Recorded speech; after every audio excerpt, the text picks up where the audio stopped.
Hi, my name is Martin. I'm a cinematographer and drone pilot, and I also enjoy shooting street photography. Yesterday I went out in the street and I got home with a couple of pictures that I really enjoyed, and when I shared these photographs I got quite some comments from people asking me my approach to creating these photographs.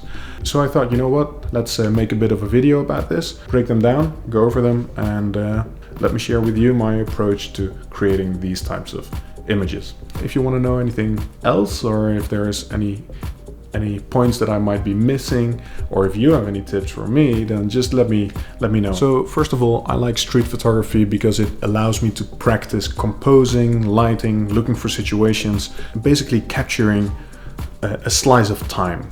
I mean, we're living in quite interesting times at the moment, of course, and everyone is experiencing it in a different way and handling it in a different way. Yeah, and I think we can see that when we go out in the streets. So basically, before I went out yesterday, I said to myself, okay, let's lay some ground rules for today's images. The first ground rule was I wanted to use backlight, but not in a way that you see the sun actually in the frame. I wanted to have backlight in a way that it's like just off frame, or just like from the side and the back, so that the light would wrap a little bit around my subject's face or whatever I was photographing. I would also very much like to have in the background of my image something that's dark, so that's something that is in shadow or something like that, because that would basically separate my subjects from the background and creating at least a lighting scenario where you can really see the subjects and know what the photograph is about. The other ground rule was that I was searching for specific situations, things that are a bit out of the ordinary.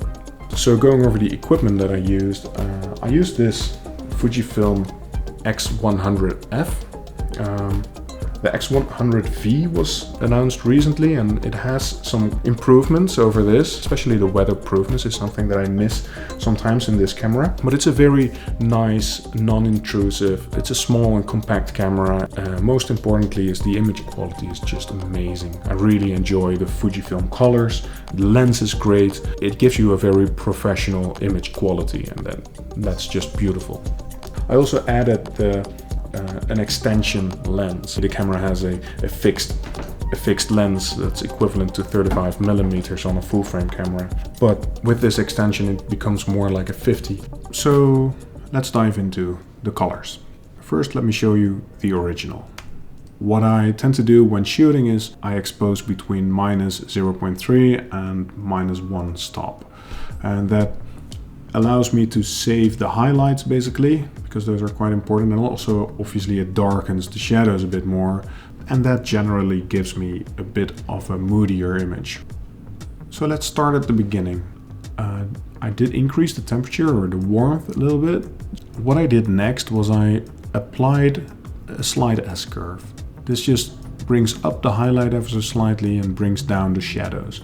Now, I don't like to introduce this faded look that some people enjoy, like this, or even more. Some people really enjoy that fade in the blacks. I personally don't like it. I like the shadows to be dark and black, so that gives me a bit more of a feeling of moodiness, I guess. I don't know, I just like the contrast in there.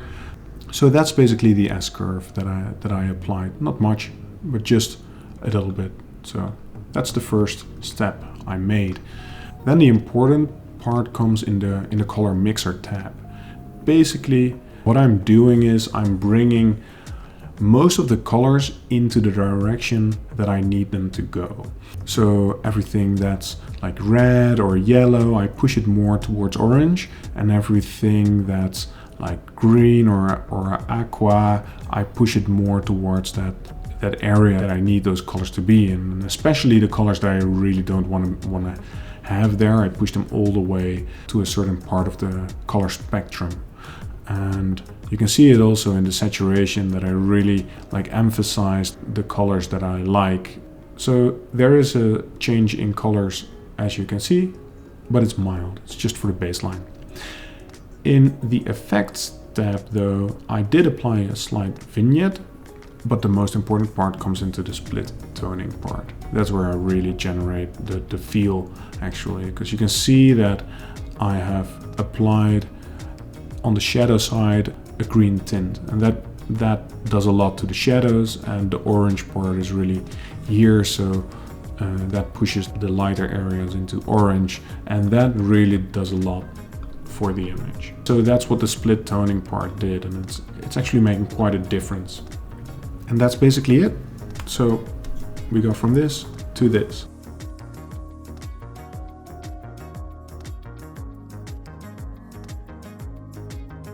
So I also wanted to talk about this photograph. What I did here was, as well, I applied a slight tone curve to push in a bit of contrast. And then in the color tab, again, in the color mixer, I pushed all the colors more or less to the direction I needed them to go. Then in the effects tab, again, I applied a slight vignette.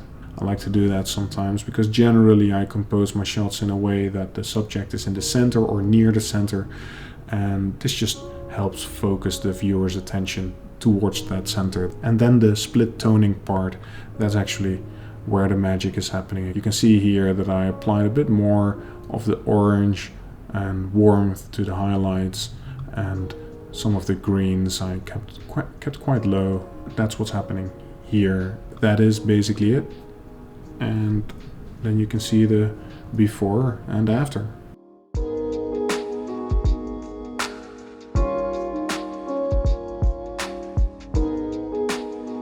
Thank you for watching, and as I said in the beginning, if you have any advice or questions, just let me know in the comments. I'd be happy to respond to that. So, until next time.